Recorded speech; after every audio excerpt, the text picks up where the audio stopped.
हर्त्रे हयमुखहरये मुत्रपात्रे नमस्ते तस्मै कस्मैचिदस्मन्मनसि धृतकथा विस्मृतौ स्मारकाय तपो विद्याविरक्त्यादि सद्गुणौघाकरानहं वादिराजगुरून् वन्दे हयग्रीवपदाश्रयान् दुर्वादिध्वान्तरवये वैष्णवेन्दीवरेन्दवे श्रीराघवेन्द्रगुरवे नमोऽत्यन्तदयालवे तपस्वाध्याय शुश्रूषा कृष्णपूजारतं मुनिं विश्वेशमिष्टदं वन्दे करुराचक्रवर्तिनं श्रीगुरुभ्यो नमः।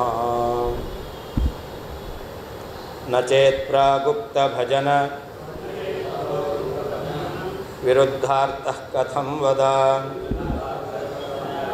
लिङ्गर्थस्सोऽपि बलवान् ವಿಶೇಷಣಪದಾರ್ಥತಃ. ಗುರುದೇವತಾತ್ಮ ಎಂಬತಕ್ಕಂತಹ ಪದಕ್ಕೆ ಪರಮಾತ್ಮನನ್ನು ಭಜಿಸುವವನು ಅಂತ ಅರ್ಥ ಆಯ್ತೀಗ. ಪರಮಾತ್ಮನಲ್ಲಿ ಮನಸ್ಸಿಟ್ಟು ಪರಮಾತ್ಮನ ಭಜನೆಯನ್ನು ಮಾಡುವವನು ಅಂತ ಅರ್ಥ ಆಯಿತು. ಈ ಅರ್ಥ ಇಲ್ಲ ಅಂತಾದರೆ ನಚೇತ್ ಈ ರೀತಿ ಅರ್ಥ ಮಾಡಲಿಲ್ಲ ಅಂತಾದರೆ ಆವಾಗ ಏನಾಯಿತು?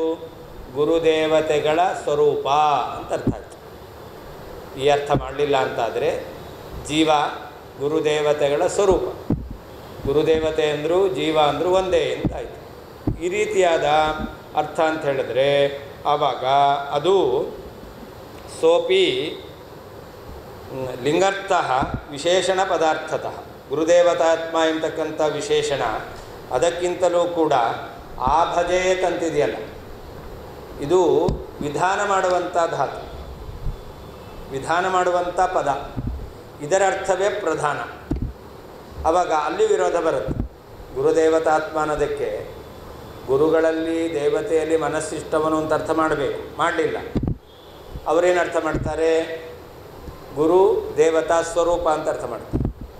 ಗುರು ದೇವತಾ ಸ್ವರೂಪ ಆಗಿಬಿಟ್ರೆ ಆವಾಗ ಲಿಂಗರ್ಥ ಆಭಜೇತ್ ಅಂತಿದೆಯಲ್ಲ, ಆ ಆಭಜೇತ್ ಅಂತಕ್ಕಂತಹ ಲಿಂಗರ್ಥ ಅದು ವಿಧಾನವನ್ನು ಮಾಡ್ತಾ ಇದೆ.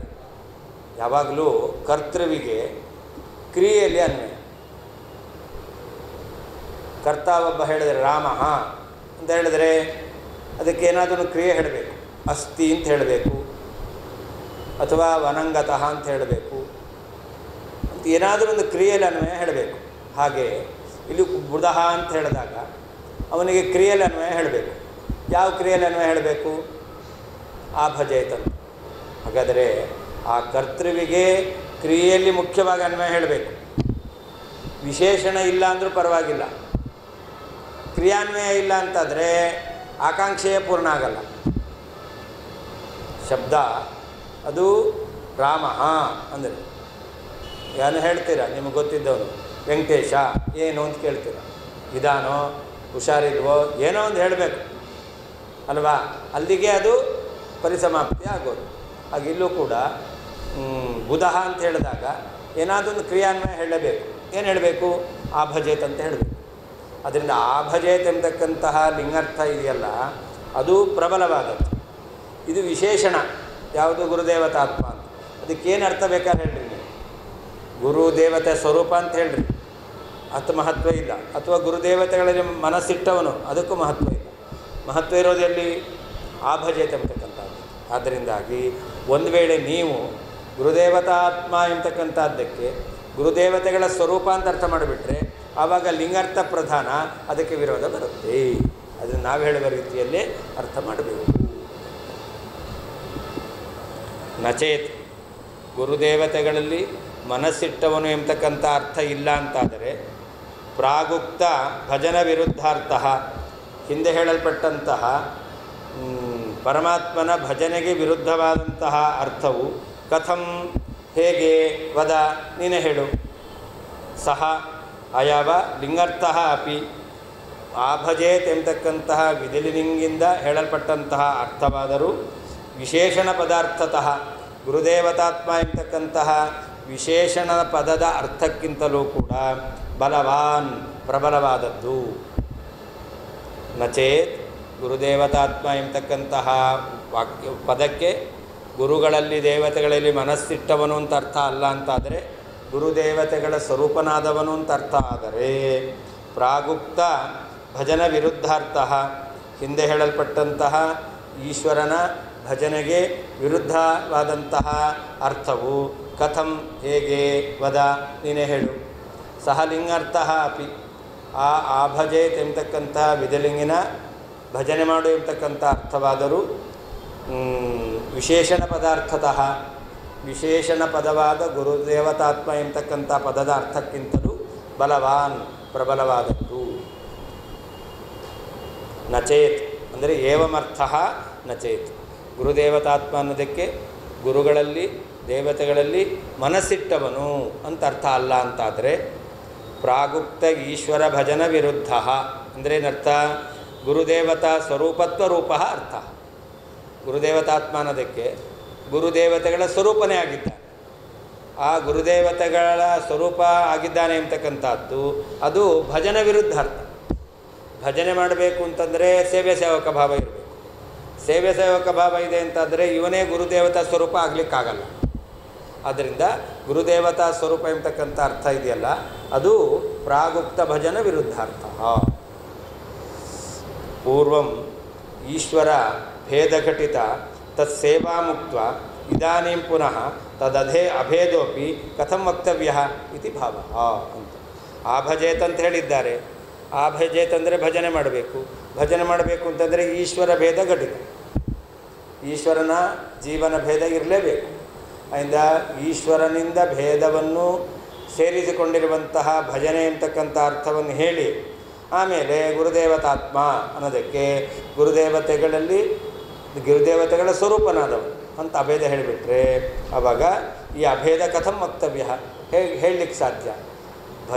ಸೇವ್ಯ ಸೇವಕ ಭಾವ ಭೇದ ಹೇಳಿರೋದ್ರಿಂದ ಅಭೇದ ಹೇಳಲಿಕ್ಕೆ ಬರುವುದಿಲ್ಲ. ಲಿಂಗಾರ್ಥ ಅಂದರೆ ಆ ಭಜೇತ್ ಇತಿ ಲಿಂಗಾರ್ಥ. ಆ ಭಜೇತ್ ಎಂಬತಕ್ಕಂತಹ ವಿಧಿಲಿಂಗ ಅದರ ಅರ್ಥ ಯಾವುದದು? ಸಹ ಸೇವ್ಯ ಸೇವಕ ಭಾವ. ಸೇವ್ಯ ಸೇವಕ, ಸೇವ್ಯ ಪರಮಾತ್ಮ, ಸೇವಕ ಜೀವ. ಬಲವಾನ್ ಯಾಕೆ? ಉದ್ದೇಶ್ಯ ಪದಾರ್ಥತ್ವ ಅವಶ್ಯಕ ಅಂತ, ಅದೇ ಪ್ರಬಲ. ಯಾಕೆ?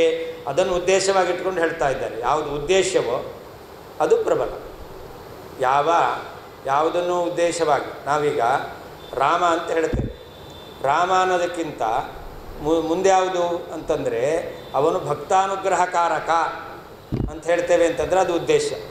ಅವನ ವ್ಯಕ್ತಿತ್ವವನ್ನು ಹೇಳ್ತಕ್ಕಂಥದ್ದು ಇದೆಯಲ್ಲ ಅದು ಉದ್ದೇಶ, ಅದಕ್ಕೆ ಮಹತ್ವ ಎಂಬತಕ್ಕಂಥದ್ದು ಇರುತ್ತೆ. ಹಾಗೆ ಇಲ್ಲೂ ಕೂಡ ಈಶ್ವರನ ಭಜನೆ ಮಾಡಬೇಕು ಅನ್ನೋದು ಮುಖ್ಯ. ಆದ್ದರಿಂದಾಗಿ ಅದನ್ನು ಉದ್ದೇಶವಾಗಿಟ್ಕೊಂಡು ಹೇಳ್ತಕ್ಕಂಥದ್ದು. ವಿಶೇಷಣ ಪದಾರ್ಥತಃ ಉದಾಖ್ಯಸ್ಯ ವಿಶೇಷ್ಯಸ್ಯ ವಿಶೇಷಣೀಭೂತ ಗುರುದೇವತಾತ್ಮ ಪದಾರ್ಥ ಅಂತ. ವಿಶೇಷಣ ಪದಾರ್ಥ ಅಂದರೆ ಏನರ್ಥ? ವಿಶೇಷ್ಯ ಬುಧ ಬುಧಾಖ್ಯಸ್ಯ ವಿಶೇಷ್ಯಸ್ಯ, ವಿಶೇಷ್ಯವಾಚಕ ಪದ ಬುಧ, ಅದಕ್ಕೆ ವಿಶೇಷಣ ಅಂದರೆ ವಿಶೇಷಣೀಭೂತ ಗುರುದೇವತಾತ್ಮ. ಅವನಲ್ಲಿರ್ತಕ್ಕಂಥ ಗುಣವನ್ನು ಹೇಳ್ತಕ್ಕಂಥದ್ದು ಯಾವುದು? ಗುರುದೇವತಾತ್ಮ. ಅದು ವಿಶೇಷಣ ಪದ. ಆದ್ದರಿಂದ ಗುರುದೇವತಾತ್ಮ ಎಂಬತಕ್ಕಂತಹ ವಿಶೇಷಣ ಪದಕ್ಕಿಂತಲೂ ಲಿಂಗಾರ್ಥ, ವಿಶೇಷಣ ಪದಾರ್ಥಕ್ಕಿಂತಲೂ ಲಿಂಗಾರ್ಥ ಎಂಬತಕ್ಕಂಥದ್ದು ಪ್ರಬಲ.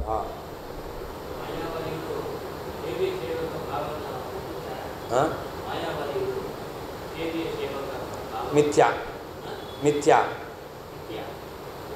ಸೇವೆ ಸೇವಕ ಭಾವ ಅದು ಈ ಜಗತ್ತು ಸುಳ್ಳು, ಜಗತ್ತಿನಲ್ಲಿ ಮಾಡುವಂತಹ ಸೇವೆ ಸೇವಕ ಭಾವ ಅದು ಕೂಡ ಸುಳ್ಳು. ಸತ್ಯವಾದ್ದು ಒಪ್ಪಲ್ಲ.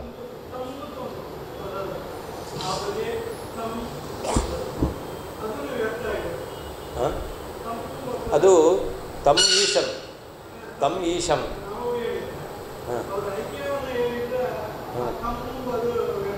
ತಮ್ಮಂಥದ್ದಿಂದ ಅವ್ರ ಮತ ಪ್ರಕಾರ ಜಹದಹಜ ಲಕ್ಷಣ ಇಟ್ಕೊಂಡು ತಮ್ಮಂತಂದರೆ ತಾದೃಶ ಗುಣವಿಶಿಷ್ಟ ಅಂತಲ್ಲ, ಆ ವಿಶೇಷಣ ಭಾಗವನ್ನು ತೆಗೆದು ಚೇತನ ಅವನಿಗೆ ಐಕ್ಯ.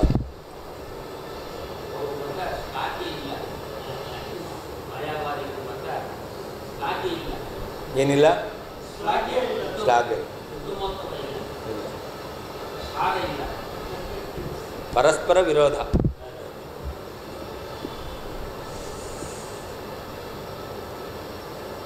ಲಿಂಗ್ ಲೋಟ್ ತವ್ಯ ಪ್ರತ್ಯಯಾರ್ಥೋ ಹಿ ವಾಕ್ಯ ಮುಖ್ಯಾರ್ಥ. ಎಲ್ಲ ಕಡೆಯಲ್ಲೂ ಕೂಡ ಲಿಂಗಿಂದ ಹೇಳಿದ್ದು, ಲೋಟಿಂದ ಹೇಳಿದ್ದು ತವ್ಯ ಪ್ರತ್ಯಯ.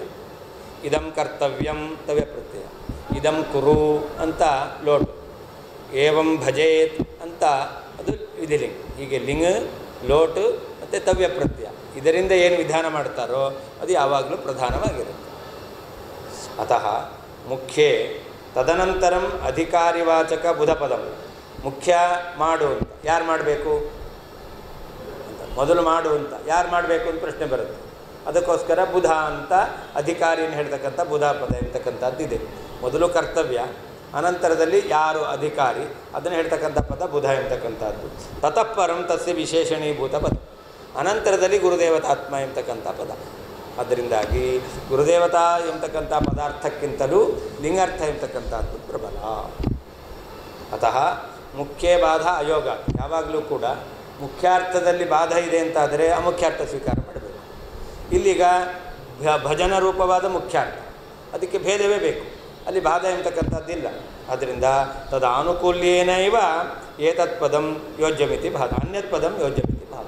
ಆದ್ದರಿಂದ ಈ ಭಜನೆಗೆ ಅನುಕೂಲವಾಗಿ ಉಳಿದೆಲ್ಲ ಪದವನ್ನು ಕೂಡ ಅರ್ಥೈಸ್ಕೊಳ್ಬೇಕು. ಗುರುದೇವತಾತ್ಮ ಪದ ಅಥವಾ ಭಯಂ ದ್ವಿತೀಯಾಭಿನಿವೇಶತ ಸ್ಯಾತ್ ಯಾವ ರೀತಿ ಅರ್ಥ ಮಾಡ್ಕೊಳ್ಬೇಕು? ಭಜನೆಗೆ ಅನುಕೂಲವಾಗಿ ಆ ಎಲ್ಲ ಪದಗಳನ್ನು ಅರ್ಥೈಸ್ಕೊಳ್ಬೇಕು. ಭಜನಾ ಸೇವೆ ಸೇವಕ ಭಾವ ಇರಲೇಬೇಕು. ಗುರುದೇವತಾತ್ಮ ಗುರುದೇವತೆಗಳಲ್ಲಿ ಮನಸ್ಸಿಟ್ಟವನು ಅಂತ ಆಗಬೇಕಷ್ಟೇ ಹೊರತು ಗುರುದೇವತೆಗಳ ಸ್ವರೂಪ ಅಂತ ಅರ್ಥ ಮಾಡಲಿಕ್ಕೆ ಬರಲ್ಲ. ಭಯಂ ದ್ವಿತೀಯಾಭಿನಿವೇಶತ ಸ್ಯಾತ್ ಅನ್ನೋದಕ್ಕೂ ಕೂಡ ಮನೆ ಮಠಾದಿಗಳಲ್ಲಿ ಅಭಿಮಾನದಿಂದ ಅಂತ ಹೇಳಬೇಕಷ್ಟೇ ಹೊರತು ಎರಡನೇದು ಮಿಥ್ಯಾ ಅಂತ ಅರ್ಥ ಅಲ್ಲವೇ ಅಲ್ಲ. ಮಿಥ್ಯೆ ಆಗಿಬಿಟ್ರೆ ಪುನಃ ಭಜನೆ ಮಾಡು ಎಂಬತಕ್ಕಂಥ ಅರ್ಥ ಕೂಡೋದಿಲ್ಲ, ಮುಖ್ಯಾರ್ಥವೇ ಕೂಡಲ್ಲ. ಅಂದರೆ ಮುಖ್ಯಾರ್ಥಕ್ಕೆ ವಿರೋಧ ಇಲ್ಲ, ಅದಕ್ಕೆ ವಿರೋಧ ಬಾರದ ಹಾಗೆ ಉಳಿದ ಪದಾರ್ಥಗಳನ್ನು ಅರ್ಥೈಸಿಕೊಳ್ಬೇಕು, ಇದು ನಿಯಮ ಇಲ್ಲ. ಅದರಿಂದಾಗಿ ಇಲ್ಲಿ ಅಭೇದ ಎಂಬತಕ್ಕಂಥ ಅರ್ಥ ಹೇಳ್ತಾ ಇಲ್ಲ.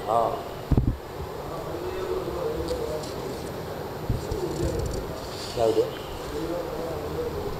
ಹಾಂ ಹಾಂ ಅಲ್ಲ, ಹರಿರೇವ ಪರಹ ಹರಿರೇವ ಗುರು, ಅವನು ಸರ್ವೋತ್ತಮ. ಹಾಂ, ಹರಿರೇವ ಪರಮಾತ್ಮ ಒಬ್ಬನೇ, ಹೌದು. ಯಾವುದೆರಡು? ಬೇರೆ ಬೇರೆ. ಪರಮಾತ್ಮ ಅವನಲ್ಲಿ ಉತ್ತಮತ್ವವೂ ಇದೆ, ಅವನಲ್ಲಿ ಗುರುತ್ವವೂ ಇದೆ. ಸರ್ವೋತ್ತಮನಾಗಿ ಕೂತಿಲ್ಲ, ಉಪದೇಶ ಮಾಡಿದ್ದಾನೆ. ಬರೀ ಉಪದೇಶ ಮಾಡಿದ್ದಲ್ಲ, ಸರ್ವೋತ್ತಮನಾಗಿದ್ದಾನೆ. ಆದ್ದರಿಂದ ಹರಿರೇವ ಪರಹ ಹರಿರೇವ ಗುರು ಎರಡು ಬೇಕು.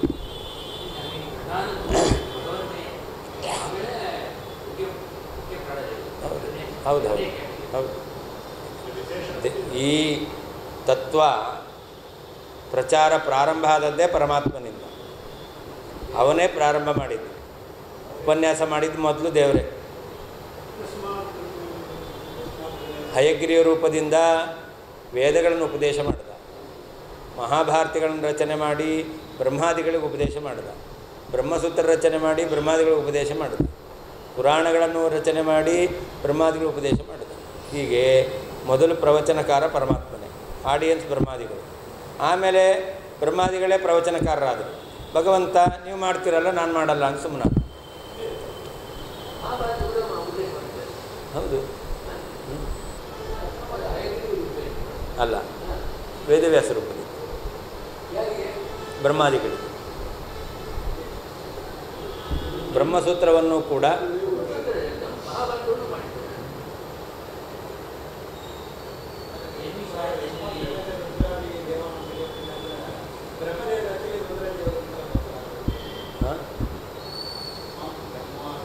ಬ್ರಹ್ಮೇಂದ್ರ ರುದ್ರಾದಿ ಏನು ಅಲ್ಲಿರೋದು ತಾರತಮ್ಯ ಹೇಳ್ತಾ ಇಲ್ಲ. ಬ್ರಹ್ಮ ಇಂದ್ರ ರುದ್ರ ಇದೆ. ಬ್ರಹ್ಮನ ಅನಂತರ ಇಂದ್ರ ಅಲ್ಲ, ಬ್ರಹ್ಮನಾಂತರದಲ್ಲಿ ರುದ್ರ, ರುದ್ರನಂತರ ಇಂದ್ರ. ತಾರತಮ್ಯ ಹೇಳ್ತಾ ಇಲ್ಲ, ತಾರತಮ್ಯ ವಿವಕ್ಷೆ ಇಲ್ಲ. ಯಾರ್ಯಾರು ಅಂತ ಹೆಸರು ಹೇಳ್ತಾರೆ. ಸಭೆಗೆ ಯಾರ್ಯಾರು ಬಂದಿದ್ದರು ಅಷ್ಟೇ. ಅಲ್ಲಿ ತಾರತಮ್ಯ ವಿವಕ್ಷೆ ಇಲ್ಲ. ಭಗವಂತನ ಉಪದೇಶ ಪಡೆದವ್ರು ಯಾರು? ಬ್ರಹ್ಮ, ಇಂದ್ರ, ರುದ್ರ ಅಂತ ಹೇಳ್ತಾರೆ. ತಾರತಮ್ಯ ಹೇಳಿದ್ರೆ ಅವಾಗ ಬ್ರಹ್ಮ, ರುದ್ರೇಂದ್ರ ಅಂತ ಹೇಳಿದ್ರು.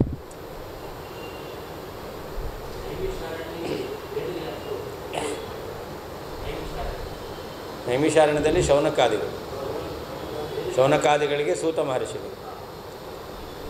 ಶಮ್ಯಾಪ್ರಾಸ ವೇದವ್ಯಾಸದೇವರ ಆಶ್ರಮ ಶ್ರಮ್ಯಾಪ್ರಾಸ ಅಂತ.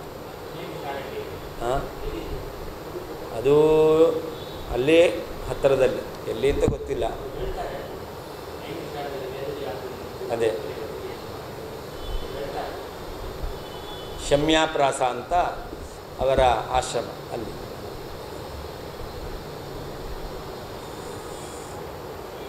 ಅಥೋಗ್ರಾಂತಿಕ ಮುದ್ರಾಜ್ಞೋ ನಾಪಾತಾರ್ಥೇನ ತುಷ್ಯತಿ. ಅದರಿಂದ ಅದ್ವೈತಿಗಳು ಏನು ಅರ್ಥವನ್ನು ಹೇಳ್ತಾ ಇದ್ದಾರಲ್ಲ ಅದು ಪೂರ್ವೋತ್ತರ ವಿರುದ್ಧವಾಗಿದೆ. ಆದ್ದರಿಂದಾಗಿ ಗ್ರಾಂಥಿಕ ಮುದ್ರಾಜ್ಞ, ಗ್ರಂಥವನ್ನು ರಚನೆ ಮಾಡಿದಂತಹ ವೇದವ್ಯಾಸ ದೇವರ ಈ ಆಗಮಗಳ ಮುದ್ರಾ ಲಕ್ಷಣ ಅದನ್ನು ಯಾರು ತಿಳಿದಿದ್ದಾನೋ ಅಂಥವನಿಗೆ ಈ ಆಪಾತತಃ ತಿಳಿದು ಬರುವಂಥ ಅರ್ಥ ಇದೆಯಲ್ಲ ಅದು ಸಂತೋಷ ಉಂಟು ಮಾಡುವುದಿಲ್ಲ.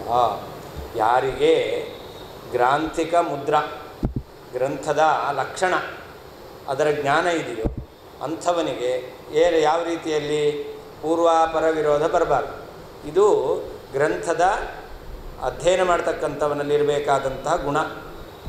ಯಾವುದೇ ಗ್ರಂಥವನ್ನು ಓದಬೇಕಾದರೂ ಕೂಡ ಅವನು ಪೂರ್ವಾಪರಗಳಿಗೆ ವಿರೋಧ ಬಾರದ ಹಾಗೆ ಅರ್ಥವನ್ನು ಹೇಳ್ಕೊಂಡು ಹೋಗಬೇಕು. ಒಂದು ವೇಳೆ ಅವರು ಹೇಳುವ ರೀತಿಯಲ್ಲಿ ಭಯಂ ದ್ವಿತೀಯಾಭಿನಿವೇಶತಸ್ಯಾತ್ ಅಂತಕ್ಕಂಥದ್ದಕ್ಕೆ ಈ ಮಿಥ್ಯಾಭೂತವಾದಂತಹ ಭೇದದಿಂದ ಮಿಥ್ಯಾಭೂತವಾದಂತಹ ಜಗತ್ತಿನಿಂದ ಭಯ ಬರುತ್ತೆ ಅಂತಾದರೆ ಆವಾಗ ಮಿಥ್ಯಾಭೂತವಾದಂತಹ ಭಜನೆಯನ್ನು ಯಾಕೆ ವಿಧಾನ ಮಾಡ್ತಿತ್ತು? ಈ ರೀತಿಯಲ್ಲಿ ಪುರಾಪುರ ವಿರೋಧ ಅಂತಕ್ಕಂಥದ್ದು ಬರ್ತಾ ಇದೆ. ಅದರಿಂದ ಯಾರು ಗ್ರಾಂಥಿಕ ಮುದ್ರಾಜ್ಞ ಈ ಆಗಮದ ಲಕ್ಷಣವನ್ನು ತಿಳಿದಿದ್ದಾನೋ ಅಂಥ ವ್ಯಕ್ತಿಗೆ ಆಪಾತಾರ್ಥೇನ ನತುಷ್ಯತೆ, ಅವನಿಗೆ ಮೇಲ್ನೋಟಕ್ಕೆ ತಿಳಿದು ಬರುವ ಈ ವಿರುದ್ಧವಾದ ಅರ್ಥ ಅದರಿಂದ ಸಂತೋಷ ಆಗಲ್ಲ. ಹಾಗಾದ್ರೆ ಏನು ಅರ್ಥ ಮಾಡಬೇಕು? ಮೇಲ್ನೋಟಕ್ಕೆ ತಿಳಿದು ಬರುವ ಅರ್ಥ ಬಿಟ್ಟು ನಾವು ದ್ವಿತೀಯಾದಿಗಳಿಗೆ ಅವನಿಗಿಂತ ಭಿನ್ನವಾದ ದೇಹ ಗೇಹಾದಿಗಳಲ್ಲಿ ಅಭಿನಿವೇಶ ಅಂತ ಅರ್ಥ ಮಾಡಿದ್ರೆ ಆವಾಗ ಆ ಭಕ್ತಿಯ ಏಕಯ ಈ ಶಂ ಅಂತಕ್ಕಂಥದ್ದು ಅದು ಕೂಡುತ್ತೆ. ಅತಃ ಅದ್ವೈತ ಮತ ಪ್ರಕಾರ ಅರ್ಥವನ್ನು ಹೇಳಿದರೆ ಪರಸ್ಪರ ವಿರೋಧ ಬರೋದರಿಂದ ಪೂರ್ವೋತ್ತರ ವಿರೋಧ ಬರೋದರಿಂದ ಗ್ರಾಂಥಿಕ ಮುದ್ರಾಜ್ಞ ಆಗಮಶಾಸ್ತ್ರದ ಲಕ್ಷಣವನ್ನು ತಿಳಿದವನು ಆಪಾತಾರ್ಥೇನ ಮೇಲ್ನೋಟಕ್ಕೆ ತಿಳಿದು ಬರುವ ಅರ್ಥದಿಂದ ನ ತುಷ್ಯತಿ ಸಂತುಷ್ಟನಾಗುವುದಿಲ್ಲ. ಅತಃ ಅಂದರೆ ಪೂರ್ವೋತ್ತರ ವಿರೋಧ ಬರುವುದರಿಂದ ಅದ್ವೈತ ಮತ ಪ್ರಕಾರ ಅರ್ಥ ಹೇಳಿದರೆ ಪೂರ್ವೋತ್ತರ ವಿರೋಧ ಬರುವುದರಿಂದ ಗ್ರಾಂಥಿಕ ಮುದ್ರಾಜ್ಞ ಆಗಮಶಾಸ್ತ್ರದ ಲಕ್ಷಣವನ್ನು ತಿಳಿದವನು ಆಪಾತಾರ್ಥೇನ ಮೇಲ್ನೋಟಕ್ಕೆ ತಿಳಿದು ಬರುವ ಅರ್ಥದಿಂದ ನ ತುಷ್ಯತಿ ಸಂತುಷ್ಟನಾಗುವುದಿಲ್ಲ. ಅತಃ ಅದು ಹೇಳ್ತಾರೆ ಪರಕೀಯಾರ್ಥಸ್ಯ ಪೂರ್ವೋತ್ತರ ವಿರುದ್ಧತ್ವ. ಇತರರು ಹೇಳ್ತಕ್ಕಂಥ ಅರ್ಥ ಅದು ಪರಸ್ಪರ ವಿರೋಧ. ಸೇವ್ಯ ಸೇವಕ ಭಾವ ಇದ್ದರೆ ದ್ವಿತೀಯಾಭಿನಿವೇಶ ಅನ್ನೋದಿಲ್ಲ. ದ್ವಿತೀಯಾಭಿನಿವೇಶ ಇದ್ದರೆ ಆವಾಗ ಸೇವ್ಯ ಸೇವಕ ಭಾವ ಇಲ್ಲ ಅಂತಾಗಲ್ಲ, ಪರಸ್ಪರ ವಿರೋಧ. ಪೂರ್ವೋತ್ತರ ವಿರುದ್ಧಾರ್ಥಂ ವದೇನ್ಮೀಮಾಂಸಯಾ ಬುಧಃ ನ ಚೇದಾಕಾಶಶಬ್ದೇನ ಪರಂ ಬ್ರಹ್ಮ ಕಥಂ ಜಗುಃ. ಯಾವಾಗಲೂ ನಾವು ಮೀಮಾಂಸಾ ಅಂದರೆ ವಿಚಾರ ಮಾಡ್ತೇವೆ ಅಂತಂದರೆ, ಚರ್ಚೆ ಮಾಡ್ತೇವೆ ಅಂತಂದರೆ ಹೇಗೆ ಅರ್ಥ ಹೇಳಬೇಕು? ಪೂರ್ವೋತ್ತರ ಅವಿರುದ್ಧಾರ್ಥಂ ವದೇತ್. ಯಾವಾಗ ಅವರು ಚರ್ಚೆ ಮಾಡಿ ಒಂದು ನಿರ್ಣಯಕ್ಕೆ ಬರ್ತಾರೆ ಅಂತಾದರೆ ಆವಾಗ ಪೂರ್ವೋತ್ತರ ವಿರೋಧ ಬಾರದ ಹಾಗೆ ಶಬ್ದಗಳಿಗೆ ಅರ್ಥವನ್ನು ಹೇಳಬೇಕು. ಅದನ್ನು ಸೂತ್ರಕಾರರು ಸೂತ್ರದಲ್ಲಿ ಮಾಡಿ ತೋರಿಸಿದ್ದಾರೆ. ಯಾಕೆ? ನಚೇತ್ ಒಂದು ವೇಳೆ ಪೂರ್ವೋತ್ತರ ವಿರೋಧ ಬಂದರೂ ಪರವಾಗಿಲ್ಲ, ಅರ್ಥ ಹೇಳ್ತೇವೆ ಅಂತಂದರೆ ಆವಾಗ ಸೂತ್ರಕಾರರು ಆಕಾಶ ಶಬ್ದಕ್ಕೆ ವಿಷ್ಣು ಅಂತ ಅರ್ಥ ಹೇಳಬಾರ್ದಾಗಿತ್ತು. ಪೂರ್ವೋತ್ತರ ವಿರೋಧ ಬಂದರೂ ಕೂಡ ಅರ್ಥ ಹೇಳ್ಬೋದು ಅಂತಾದರೆ ಸೂತ್ರಕಾರರು ಆಕಾಶ ಶಬ್ದಕ್ಕೆ ವಿಷ್ಣು ಅಂತ ಅರ್ಥ ಮಾಡಬಾರ್ದಾಗಿತ್ತು. ಪೂರ್ವೋತ್ತರ ಬರುತ್ತೆ, ವಿರೋಧ ಬರುತ್ತೆ, ತೊಂದರೆ ಇಲ್ಲ. ಹಾಗಾದರೆ ವಿರೋಧ ಬರಬಾರ್ದು ಅಂತ ಅವರೇನು ಮಾಡಿದ್ದಾರೆ, ಆಕಾಶ ಶಬ್ದಕ್ಕೆ ವಿಷ್ಣು ಅಂತ ಅರ್ಥ ಮಾಡಿದ್ದಾರೆ. ಹಾಗಾದರೆ ಏನು ಮಾಡಬೇಕು, ಎಲ್ಲಿ ನಾವು ಚರ್ಚೆ ಮಾಡಿ ನಿರ್ಣಯಕ್ಕೆ ಬರ್ತೇವೋ ಅಲ್ಲಿ ಪೂರ್ವೋತ್ತರ ವಿರೋಧ ಬಾರದ ಹಾಗೆ ಅರ್ಥವನ್ನು ಹೇಳಬೇಕು. ಅಲ್ಲಿ ಆಕಾಶ ಶಬ್ದೇನ ಅಂತ ಹೇಳಿದ್ರು. ಬ್ರಹ್ಮಸೂತ್ರದಲ್ಲಿ ಆಕಾಶಸ್ಥಲಿಂಗಾತ್ ಅಂತ ಬ್ರಹ್ಮಸೂತ್ರ. ಆನಂದಮಯೋಭ್ಯಾಸಾತ್, ಆಮೇಲೆ ಅಂತಸ್ಥಧರ್ಮೋಪದೇಶಾತ್, ಆಮೇಲೆ ಆಕಾಶಸ್ಥಲಿಂಗಾತ್ ಅಂತ ಹೇಳ್ತಾರೆ. ಇಲ್ಲಿ ಆಕಾಶ ತತ್ತು ಅಂತ, ತತ್ತು ಸಮನ್ವಯಾತ್ ಸೂತ್ರ. ತತ್ತು ಅಂದರೆ ಬ್ರಹ್ಮನೇ ಆಕಾಶ, ಆಕಾಶ ಶಬ್ದ ವಾಚ್ಯ ಅಂತ. ಯಾಕೆ ತಲ್ಲಿಂಗಾತ್? ಆ ಆಕಾಶ ಶಬ್ದ ಪರಮಾತ್ಮನೇ ಆಗಬೇಕು. ಯಾಕೆ ಅಂತಂದರೆ ಎಲ್ಲಿ ಆಕಾಶ ಶಬ್ದವನ್ನು ಪ್ರಯೋಗ ಮಾಡಿದ್ದಾರೋ ಅಲ್ಲಿ ಈಶ್ವರ ಬ್ರಹ್ಮನ ಧರ್ಮವನ್ನು ಹೇಳಿದ್ದಾರೆ. ಬ್ರಹ್ಮನ ಧರ್ಮವನ್ನೇ ಅಲ್ಲಿ ಹೇಳಿದ್ದಾರೆ. ಕೋಖ್ಯೇವಾನ್ಯಾತ್ ಕಃ ಪ್ರಾಣ್ಯಾತ್ ಯದೇಶ ಆಕಾಶ ಆನಂದೋ ನ ಸ್ಯಾತ್. ಇಲ್ಲಿ ಆಕಾಶ ಆನಂದ ನ ಸ್ಯಾತ್, ಆನಂದಮಯ ಆಕಾಶ ಆಗಲಿಲ್ಲ ಅಂತಾದರೆ ಇನ್ಯಾರು ಜಗತ್ತನ್ನು ವಿಶೇಷವಾದಂತಹ ಪ್ರವೃತ್ತಿ ಉಳ್ಳವನ್ನಾಗಿ ಮಾಡ್ತಾ ಇದ್ದಾರೆ? ಈ ಜಗತ್ತಿನ ಎಲ್ಲ ವ್ಯಾಪಾರವನ್ನು ನಡೆಸ್ತಾ ಇದ್ದಾರೆ. ಇಲ್ಲಿ ಆಕಾಶ ಶಬ್ದ ಆನಂದಮಯನಲ್ಲಿ ಉಕ್ತವಾಗಿದೆ. ಆನಂದಮಯ ಯಾರು? ಆಕಾಶ. ಅರ್ಥ ಮಾಡಲಿಕ್ಕೆ ಬರುತ್ತಾ? ಇಲ್ಲ. ಅದಕ್ಕೆ ಹೇಳ್ತಾರೆ ಆಕಾಶ ಅಂತಂದರೆ ವಿಷ್ಣುವೇ. ಆಕಾಶ ಅಂತಂದರೆ ಈ ಪ್ರಸಿದ್ಧವಾದ ಆಕಾಶ ಅಲ್ಲ. ಯಾಕಲ್ಲ ಅಂತಂದರೆ ಅದಕ್ಕೆ ಪೂರ್ವೋತ್ತರ ಅವಿರುದ್ಧಾರ್ಥಂ, ಪೂರ್ವೋತ್ತರ ವಿರೋಧ ಬಾರದ ಹಾಗೆ ಸೂತ್ರಕಾರರು ಆ ಅರ್ಥವನ್ನು ನಿರ್ಣಯ ಮಾಡಿದ್ದಾರೆ. ಇದೇ ಬ್ರಹ್ಮಮೀಮಾಂಸಾ ಶಾಸ್ತ್ರ. ಚರ್ಚೆಯನ್ನು ಮಾಡಿ ಯುಕ್ತಿಯ ಮೂಲಕ ಇದೇ ಅರ್ಥ ಅಂತ ನಿರ್ಣಯ ಮಾಡ್ತಾರೆ. ಒಂದು ವೇಳೆ ಪೂರ್ವೋತ್ತರ ವಿರುದ್ಧವಾದನ್ನು ಹೇಳೋದು ಅಂತಾಗಿದ್ದರೆ ಆವಾಗ ಆಕಾಶ ಶಬ್ದವನ್ನು ವಿಷ್ಣುವಿನಲ್ಲಿ ಸಮನ್ವಯ ಮಾಡಿ ತೋರಿಸ್ಬೇಕಾಗಿರಲಿ. ಏನಿದೆ ಅಲ್ಲಿ? ಹಿಂದೆ ಬಂದದ್ದು ವಿಷಯ ಆನಂದಮಯ ಬ್ರಹ್ಮ ಅಂತ. ಆನಂದಮಯ ಬ್ರಹ್ಮ ಅಂತ ಹೇಳಿದಾಗ ಪುನಃ ಪ್ರಶ್ನೆ ಬರುತ್ತೆ, ಆನಂದಮಯ ಬ್ರಹ್ಮ ಅಲ್ಲ. ಯಾಕೆ? ಆಕಾಶ ಶಬ್ದವಾಚ್ಯನಲ್ಲಿ ಆನಂದಮಯತ್ವವನ್ನು ಹೇಳಿದ್ದಾರೆ. ಯದೇಶ ಆಕಾಶ ಆನಂದ ನ ಸ್ಯಾತ್. ಆಕಾಶವು ಆನಂದ ಅಲ್ಲ ಅಂತಾದರೆ ಹಾಗಾದರೆ ಆಕಾಶವೇನಾಗಿದೆ? ಆನಂದಮಯ ಆಗಿದೆ ಅಂತ. ಆನಂದಮಯ ವಿಷ್ಣು, ಆನಂದಮಯ ಆಕಾಶ. ಯಾರನ್ನು ತಿಳ್ಕೊಳ್ಬೇಕು? ಆನಂದಮಯ ವಿಷ್ಣು ಅಂತ ತಿಳಿಬೇಕು, ಆನಂದಮಯ ಆಕಾಶ ಅಂತ ತಿಳಿಬೇಕು. ಆಕಾಶ ಅಂದರೆ ವಿಷ್ಣುವ? ಅಲ್ಲ. ಆಕಾಶ ಅಂದರೆ ಯಾವುದು? ಏನು ಆಕಾಶ ಅಂತ ನಾವು ಹೇಳ್ತೇವೆ, ಪಂಚಭೂತಗಳಲ್ಲಿ ಒಂದಾದದ್ದು, ಅದು ಆಕಾಶ.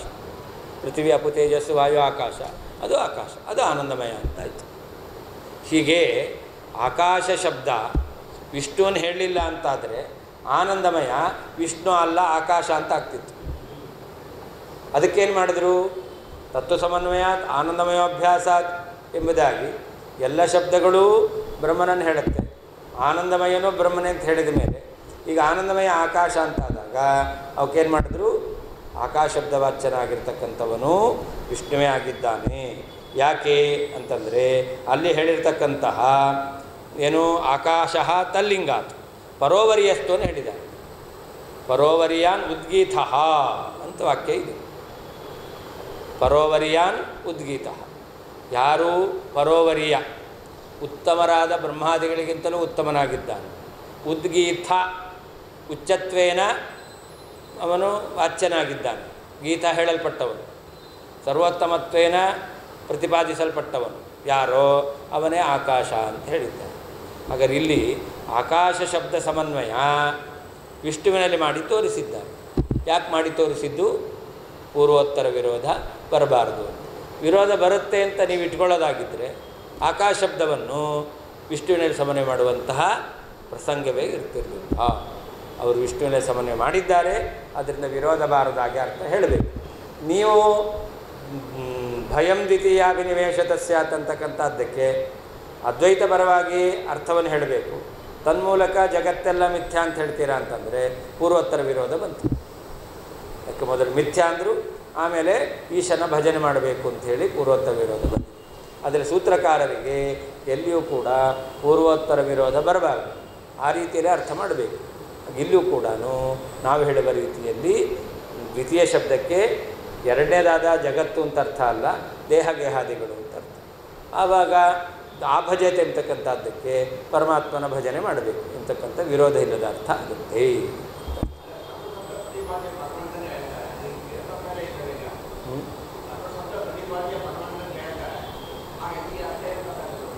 ಯಾವುದು ಬಂತಲ್ಲ, ಆಕಾಶ ಶಬ್ದ ವಾಚನಾದವನು ವಿಷ್ಣು ಅಂದರೆ ಹಾಂ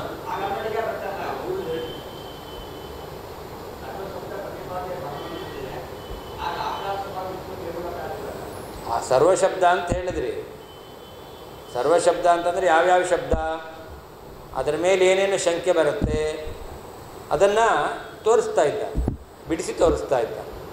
ಅಡುಗೆ ಎಲ್ಲ ಆಗಿದೆ ಅಂತ ಹೇಳ್ತೀರ, ಆಮೇಲೆ ಏನೇನು ಅಡುಗೆ, 2 ಕೋಸಂಬರಿ 2 ಪಲ್ಯ ಬಿಡಿಸಿ ಹೇಳ್ತೀರ. ಅಡುಗೆ ಎಲ್ಲ ಆಗಿದೆ ಅಂತ ಹೇಳಿದ ಮೇಲೆ ಬಂತಲ್ಲ, ಅಲ್ಲ ಪುನಃ ಅದನ್ನು ಏನು ಅಂತ ಏನೇನು ಮಾಡಿದ್ದಾರೆ ಅಂತ ಗೊತ್ತಾಗಬೇಕಲ್ಲ. ಹಾಗೆ ಇಲ್ಲಿಯೂ ಕೂಡ ಭಗವಂತನಲ್ಲಿ ಯಾವ ಶಬ್ದ ಸಂವಹನೆ ಮಾಡಲಿಕ್ಕೆ ತೊಂದರೆ ಇದೆ, ಯುಕ್ತಿ ವಿರೋಧ ಬರುತ್ತೆ, ಅದನ್ನು ಇಟ್ಟುಕೊಂಡು ಅಂತಹ ವಿರೋಧವನ್ನು ಪರಿಹಾರ ಮಾಡ್ತಾ ಸಂವಹನೆ ಮಾಡಿ ತೋರಿಸ್ತಾರೆ. ಅಂದರೆ ಎಲ್ಲ ಶಬ್ದ ಸಮನ್ವಯ ಅಂತ ಹೇಳಿದ ಮೇಲೆ ಬಂದೋಯ್ತು, ಮತ್ತು ಯಾಕೆ ಮಾಡಬೇಕು ಅಂತಂದರೆ ಅದರ ಮೇಲೆ ಪ್ರಶ್ನೆ ಬರುತ್ತೆ, ಅರ್ಥ ಆಗಲ್ಲ ಹೇಗೆ ಅಂತ. ಸರ್ವಶಬ್ದ ಸಮನ್ವಯ ಅಂತಂದ್ರಿ, ಹೇಗೆ ಆಕಾಶ ಶಬ್ದ ಸಮನ್ವಯ ಪರಮಾತ್ಮನಲ್ಲಿ ಹೇಗೆ ತಿಳ್ಕೊಬೇಕಲ್ಲ.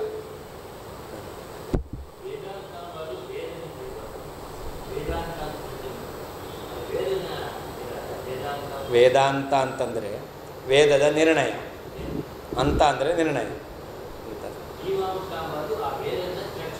ಹಾಂ, ಯುಕ್ತಿಯಿಂದ ಅದನ್ನು ನಿರ್ಣಯ ಮಾಡೋದು.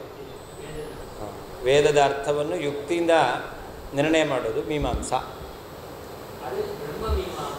ಅದು ಬ್ರಹ್ಮನ ಬಗ್ಗೆ ಯುಕ್ತಿಯಿಂದ ನಿರ್ಣಯ ಮಾಡೋದು ಬ್ರಹ್ಮಮೀಮಾಂಸಾ. ಕರ್ಮದ ಬಗ್ಗೆ ಯುಕ್ತಿಯಿಂದ ನಿರ್ಣಯ ಮಾಡಿದರೆ ಕರ್ಮಮೀಮಾಂಸಾ. ತಾರತಮ್ಯದ ಬಗ್ಗೆ ಯುಕ್ತಿಯಿಂದ ನಿರ್ಣಯ ಮಾಡಿದರೆ ದೈವಿ ಮೀಮಾಂಸಾ. ಬೇರೆ ಬೇರೆ ಮೀಮಾಂಸಾ ಇದೆ.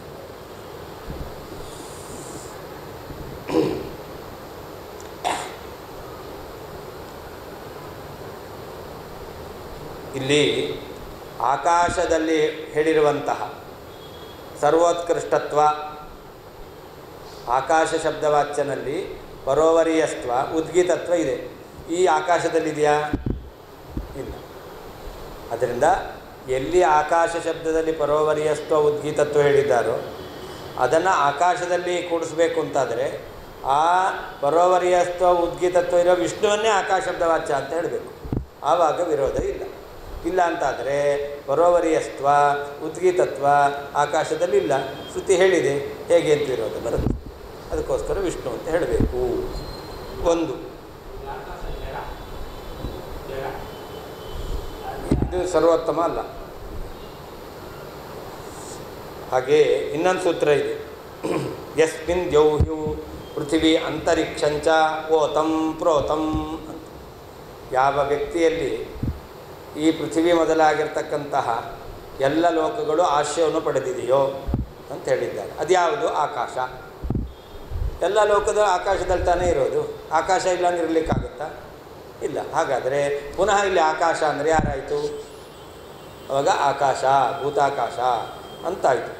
ಅದಕ್ಕೆ ಆಕಾಶೋ ಅರ್ಥಾಂತರತ್ವಾದಿ ವ್ಯಪದೇಶಾತ್ ಅಂತ ಇನ್ನೊಂದು ಸೂತ್ರ ಇದೆ. ಅದು ಕೂಡ ಆಕಾಶ ಶಬ್ದ ಪರಮಾತ್ಮನಲ್ಲಿ ಸಮನ್ವಯ ಮಾಡಿದ್ದಾರೆ. ಯಾಕೆಂದರೆ ಆಕಾಶೋ ವೈ ನಾಮರೂಪಯೋ ನಿರ್ವಹಿತ ಅಂತಿರುತ್ತೆ. ಯಾರು ಆಕಾಶ ಶಬ್ದವಾಚ್ಯರಾಗಿದ್ದಾರೋ ಅವರು ಈ ನಾಮಾತ್ಮಕ ರೂಪಾತ್ಮಕ ಪ್ರಪಂಚ ಅದನ್ನು ನಿಯಮನ ಮಾಡುವವನು ಅಂತ. ಇಲ್ಲಿ ಆಕಾಶ ಶಬ್ದವಾಚ್ಯರಾದವರು ಯಾರು? ಸರ್ವಾಧಾರತ್ವವನ್ನು ಕೂಡ ಹೇಳಿದ್ದಾರೆ.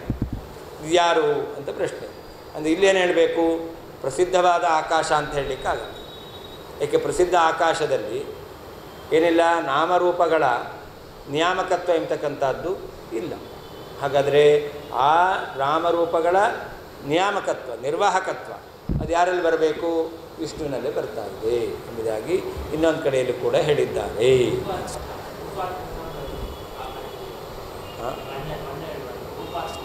ರೂಪಾತ್ಮಕ ಪ್ರಪಂಚವನ್ನು ನಿರ್ಮಾಣ ಮಾಡಿದರು. ನಾಮಾತ್ಮಕ ಪ್ರಪಂಚ, ರೂಪಾತ್ಮಕ ಪ್ರಪಂಚ ಅಂತ. ಈಗ ನಾವು ಘಟಪಟ ಅಂತೆಲ್ಲ ಹೇಳ್ತೇವೆ. ಈ ಶಬ್ದ ಇಲ್ಲಿಲ್ಲೇ ವ್ಯವಹಾರ ಮಾಡಬೇಕು ಅಂತ ಯಾರು ನಿಯಮನ ಮಾಡಿದ್ದು? ಆಕಾಶವ? ಹಾಂ. ಹಾಗಾದರೆ ಅದು ನಾಮ ನಿರ್ವಾಹಕ ವಸ್ತುಗಳು. ಇದನ್ನು ಸೃಷ್ಟಿ ಮಾಡಿದವನು ಯಾರು? ಜಡಾಕಾಶವೋ ಪರಮಾತ್ಮ. ಆದ್ದರಿಂದ ನಾಮರೂಪಗಳಿಗೆ ನಿರ್ವಾಹಕ ಪರಮಾತ್ಮ. ಅದು ಆಕಾಶದಲ್ಲಿ ಕೂಡ.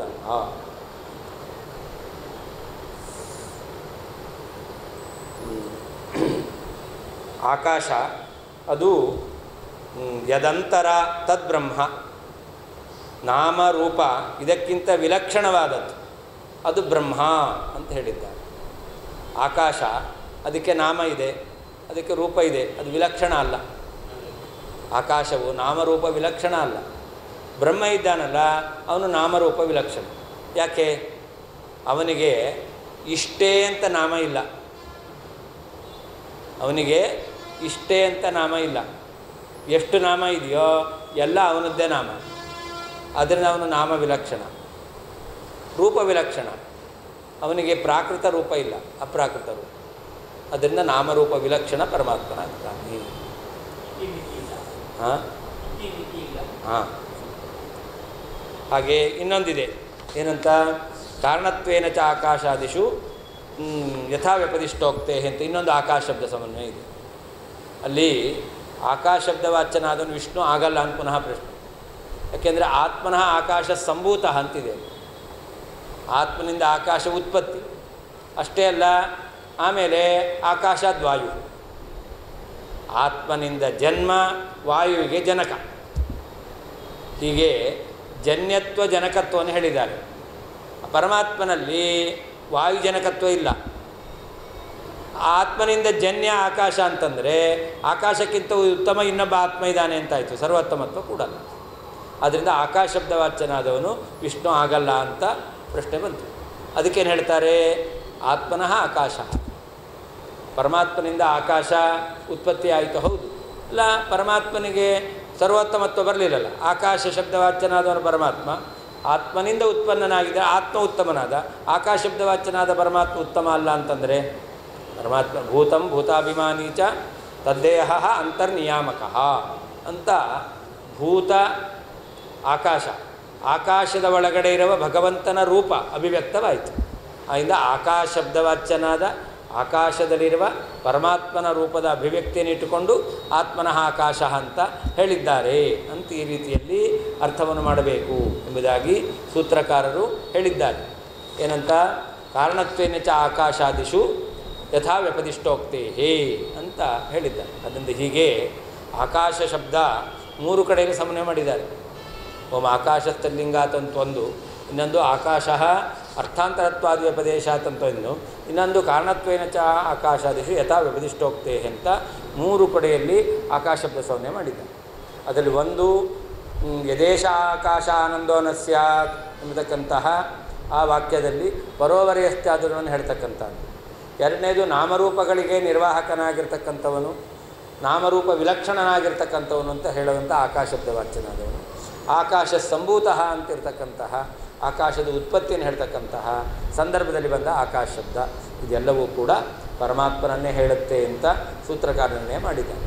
ಪೂರ್ವೋತ್ತರ ವಿರೋಧವಾದ ಅರ್ಥವನ್ನು ಹೇಳಬಹುದು ಅಂತಾಗಿದ್ದರೆ ಯಾಕೆ ಸೂತ್ರಕಾರರು ಆಕಾಶ ಶಬ್ದ ಸಮನ್ವಯವನ್ನು ವಿಷ್ಣುವಿನಲ್ಲಿ ಮಾಡ್ತಾ ಇದ್ದರು? ಬುಧಃ ಜ್ಞಾನಿಯಾದವನು ಮೀಮಾಂಸೆಯ ವಿಮರ್ಶೆಯಿಂದ ಪೂರ್ವೋತ್ತರ ಅವಿರುದ್ಧಾರ್ಥಂ, ಹಿಂದಿನ ಮುಂದಿನ ವಾಕ್ಯಗಳಿಗೆ ವಿರೋಧವಾಗದೇ ಇರತಕ್ಕಂಥ ಅರ್ಥವನ್ನು ಹೇಳಬೇಕು. ನಚೇತ್ ವಿಮರ್ಶೆಯಿಂದ ಹಿಂದಿನ ಮುಂದಿನ ವಾಕ್ಯಗಳಿಗೆ ವಿರೋಧವಲ್ಲದ ಅರ್ಥವನ್ನು ಹೇಳಲಿಲ್ಲ ಅಂತಾದರೆ ಆಕಾಶ ಶಬ್ದೇನ ಆಕಾಶ ಶಬ್ದದಿಂದ ಪರಂ ಬ್ರಹ್ಮ ಸರ್ವೋತ್ತಮನಾದಂಥ ಬ್ರಹ್ಮನನ್ನು ಕಥಂ ಹೇಗೆ ಜಗುಹು ಹೇಳ್ತಾರೆ. ಆಕಾಶ ಅಂದರೆ ಆಕಾಶ ಅಂತಲೇ ಹೇಳಬೇಕಾಗುತ್ತೆ. ಉದಹ ಜ್ಞಾನಿಯಾದವನು ಮೀಮಾಂಸೆಯ ವಿಮರ್ಶೆಯಿಂದ ಪೂರ್ವೋತ್ತರ ಅವಿರುದ್ಧಾರ್ಥ, ಪೂರ್ವವಾಕ್ಯಕ್ಕೂ ಉತ್ತರ ವಾಕ್ಯಕ್ಕೂ ವಿರೋಧ ಬಾರದ ಹಾಗೆ ಅರ್ಥವನ್ನು ವದೇತ್ ಹೇಳಬೇಕು. ನಚೇತ್ ಪೂರ್ವವಾಕ್ಯಗಳಿಗೂ ಉತ್ತರ ವಾಕ್ಯಗಳಿಗೂ ವಿರೋಧ ಬಾರದ ಹಾಗೆ ಅರ್ಥ ಹೇಳಿಲ್ಲ, ವಿರೋಧ ಬರುವ ಹಾಗೆ ಅರ್ಥ ಹೇಳ್ತೀರಾ ಅಂತಾದರೆ ಆಗ ಆಕಾಶ ಶಬ್ದದಿಂದ ಪರಂ ಸರ್ವೋತ್ತಮನಾದ ಬ್ರಹ್ಮ ಪರಮಾತ್ಮನನ್ನು ಕಥಂ ಜಗುಹು ಹೇಗೆ ಹೇಳಿಯಾರು.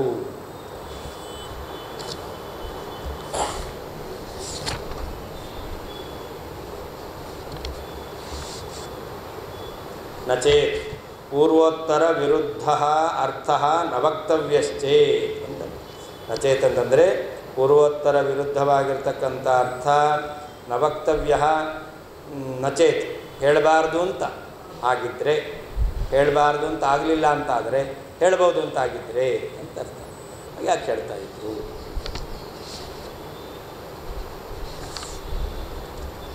ಗ್ರಂಥೇಸ್ಮಿನ್ ದೇಹ ಗೇಹಾದಿ ಭಯಹೇತುತಯೋಚ್ಯತೆ ಸ್ಥಳೇ ಸ್ಥಳೇ ತತ್ಸಮೋಕ್ತ್ಯ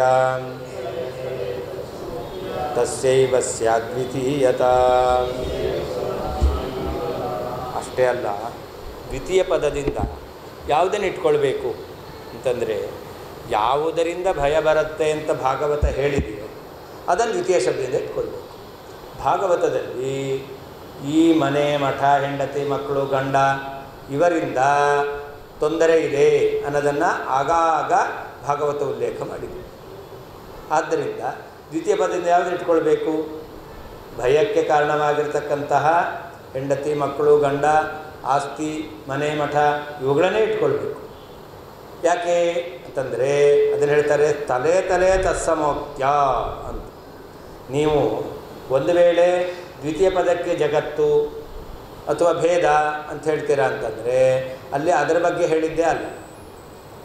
ಭಯಕ್ಕೆ ಕಾರಣ ಜಗತ್ತಿದೆ ಅನ್ನೋದಲ್ಲ, ಜಗತ್ತಿರಲಿ ಬಿಡಲಿ ಭಯ ಆಗಲ್ಲ. ಜಗತ್ತು ನಂದು ಅಂತ ಅಂದ್ಕೊಳ್ಳ್ರಿ, ಭಯ ಆಗುತ್ತೋ ಇಲ್ಲ. ಯಾಕೆ?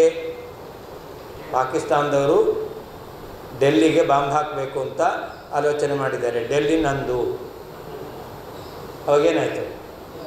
ಭಯ ಆಗುತ್ತಾ ಇಲ್ಲ.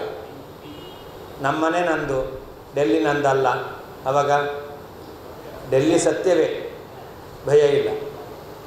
ಸತ್ಯಭೂತವಾದರೂ ಭಯ ಯಾವಾಗ? ನಂದು ಅಂತ ಅಭಿಮಾನದಿಂದ, ಹೊರತು ಯಾವುದರಿಂದ ಅಲ್ಲ, ಸತ್ಯವಾದದ್ದಿದ್ದರಿಂದ ಭಯ ಅಲ್ಲ. ಅದರಿಂದಾಗಿ ಅಲ್ಲಲ್ಲಿ ಭಯಕ್ಕೆ ಕಾರಣ ಯಾವುದು? ದೇಹಗಯಾದಿಗಳ ಅಭಿನಿವೇಶ ಅನ್ನೋದನ್ನು ಹೇಳಿದ್ದಾರೆ.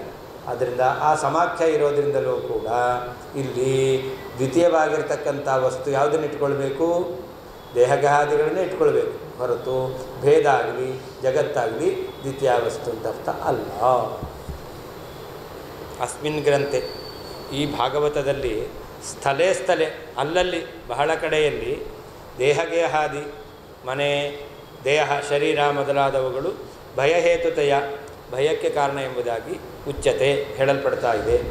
ತತ್ಸಮೋಕ್ತ್ಯ, ಈ ಸಮಾನವಾದ ಸಮಾಖ್ಯ ಎಂಬತಕ್ಕಂಥದ್ದು ಇರೋದರಿಂದ ತಸ್ಯೈವ ಆ ಗೇಹಾದಿಗಳಿಗೇನೆ ದ್ವಿತೀಯತ್ವವು ಸ್ಯಾತ್ ಬರುತ್ತದೆ.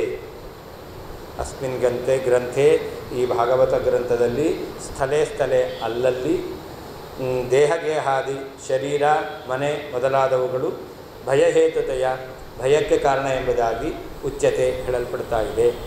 ತತ್ಸಮೋಕ್ತ್ಯ, ಈ ಸಮಾಖ್ಯ ಎಂಬತಕ್ಕಂಥದ್ದಿರುವುದರಿಂದ ತಸ್ಯೈವ ಆ ದೇಹ ಗೇಹ ಮೊದಲಾದವುಗಳಿಗೆ ದ್ವಿತೀಯತ್ವವು ಸ್ಯಾತ್ ಉಪಪನ್ನವಾಗುತ್ತದೆ.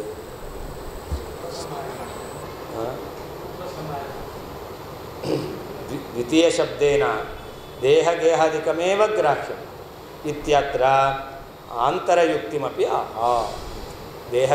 ಗೇಹಾದಿಗಳನ್ನೇ ದ್ವಿತೀಯ ಶಬ್ದದಿಂದ ಇಟ್ಕೊಳ್ಬೇಕು, ಹೊರತು ಜಗತ್ತು ಭೇದ ಇದನ್ನು ಇಟ್ಕೊಳ್ಬಾರ್ದು.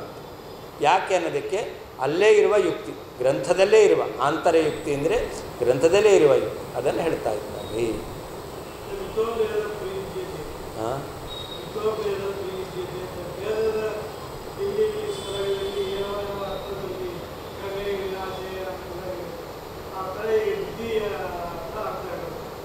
ಅಂದರೆ ದ್ವಿತೀಯ ಪದದಿಂದ ಭಾಗವತ ನಮಗೆ ಅನೇಕ ಕಡೆಯಲ್ಲಿ ದುಃಖ ಬರುತ್ತೆ ಅಂತ ಹೇಳಿದೆ. ಯಾವುದರಿಂದ ಅಂತಂದರೆ ತಸ್ಮಾದ್ರ ಜೋರಾಗ ವಿಷಾದ ಮನ್ಯು ಸ್ಪೃಹಾ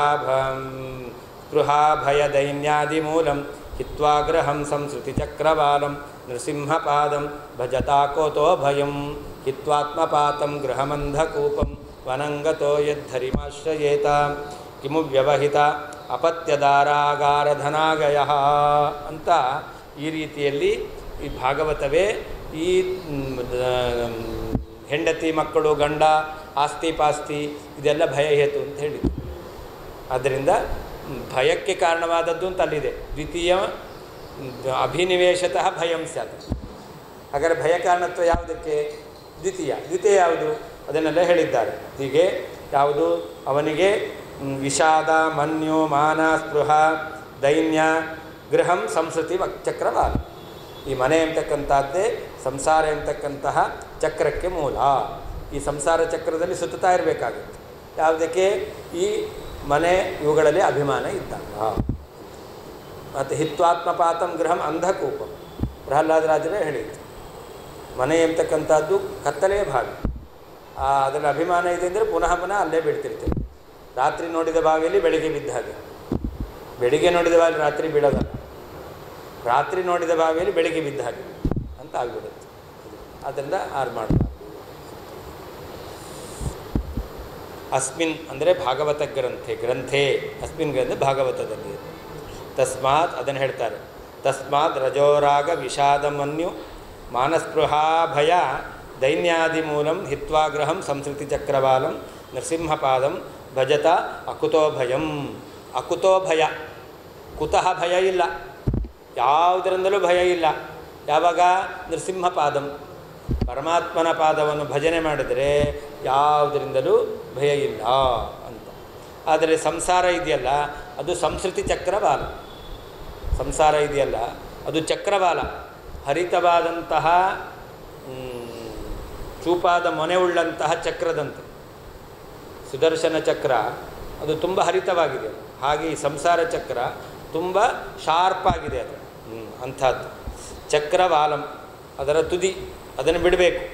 ಯಾಕೆ ಅಂತಂದರೆ ಈ ಸಂಸಾರದಲ್ಲಿ ಜೀವನಿಗೇನಾಗುತ್ತೆ?